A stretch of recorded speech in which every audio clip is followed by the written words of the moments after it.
ሰላም። ዛሬ እጅግ በጣም ልባችንን የሚነካ ለሁላችንም ቅርብ የሆነ ጥልቅ ጉዳይ ይዘን መጥተናል። የነቢዩ ኤልያስን እና የቅዱስ ጴጥሮስን ታሪክ መነሻ በማድረግ የደከሙና ከአገልግሎት የራቁ አገልጋዮችን እንዴት በትዕግሥት በፍቅር እና በመንፈሳዊ መጋቢነት ወደ ቤተ ክርስቲያን አገልግሎት መመለስ እንደሚቻል ሚያሳይ አስደናቂ ትምህርት አብረን እንመለከታለን። ይህ የዛሬው እይታችን አገልጋዮች ለምን እንደሚዝሉና እንዴት ዳግም መፈወስ እንደሚችሉ ከምንጩ ተንተርሶ በተግባር ያሳየናል። ቀጥታ ወደ ጉዳዩ እንግባ። እሺ፣ እንግዲህ የዛሬውን መንፈሳዊ ጉዟችንን በአምስት አበይት ክፍሎች ከፍለን እናየዋለን። መጀመሪያ ስለ ራቀው አገልጋይ፣ በመቀጠል የኤልያስን ድካም፣ ከዚያም መለኮታዊውን አቀራረብ፣ እንዲሁም የቅዱስ ጴጥሮስን መመለስ እና በመጨረሻም የፍቅር መጋቢነት ምን እንደሚመስል አጠቃልለን እንመለከታለን። ክፍል 1 የራቀው አገልጋይ፣ ከአገልግሎት የመለየትን ጥልቅ ሕመም መረዳት። እስቲ አስቡት፣ በሰንበት ትምህርት ቤቶች ወይም በማኅበራት ውስጥ በጣም ሲተጉና ሲያገለግሉ የነበሩ ሰዎች ድንገት ሲጠፉ ማየት ምን ያህል ያሳዝናል አይደል? የሥራ ጫና፣ የውስጥ ግጭቶች ወይም ሌላም የተስፋ መቆረጥ ስሜት ዋነኛ ምክንያቶች ሊሆኑ ይችላሉ።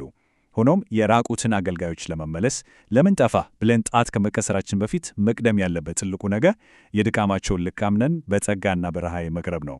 ያለው እውነተኛ መረዳት የሚደረግ ጥሪ ይበልጥ እንዲርቁ ነው የሚያደርጋቸው። ቀጥታ ወደ ክፍል 2 ስናልፍ የኤልያስ ድካም የሚለውን እናገኛለን።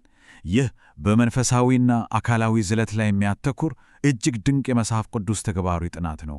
ቀዳማዊ ነገሥት ምዕራፍ 19ን ስናነብ ታላቁ ነቢይ ኤልያስ ከንግሥት ኤልዛቤል የሞት ዛቻ ሸሽቶ በበረሃ የተናገረውን ቃል እስቲ እናስተውል።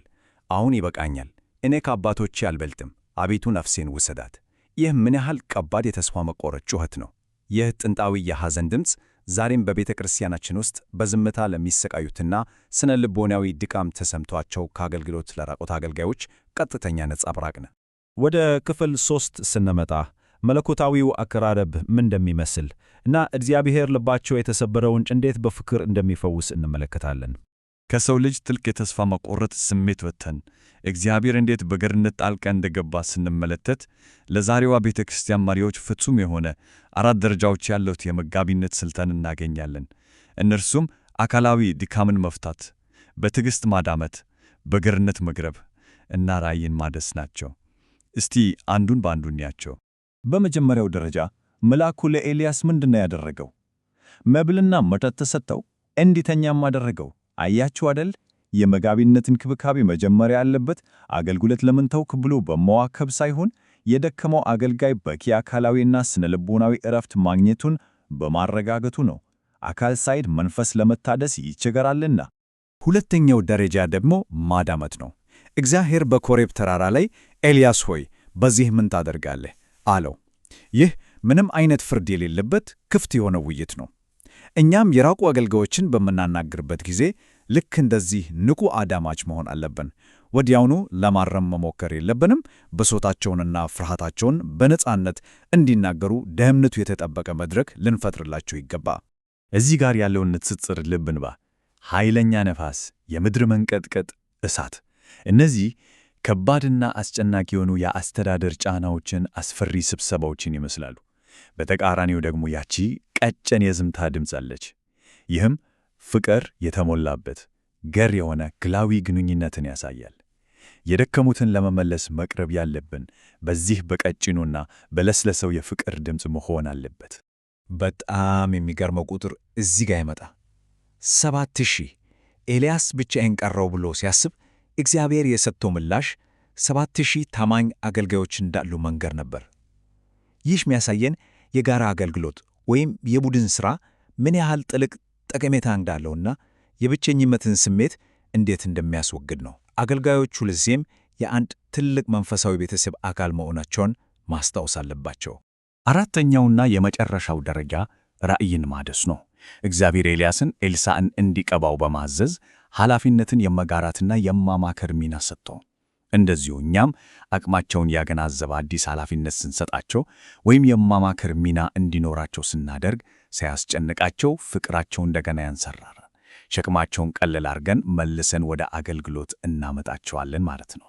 ይህም ወደ ክፍል 4 ያመጣናል። የቅዱስ ጴጥሮስ መመለስ።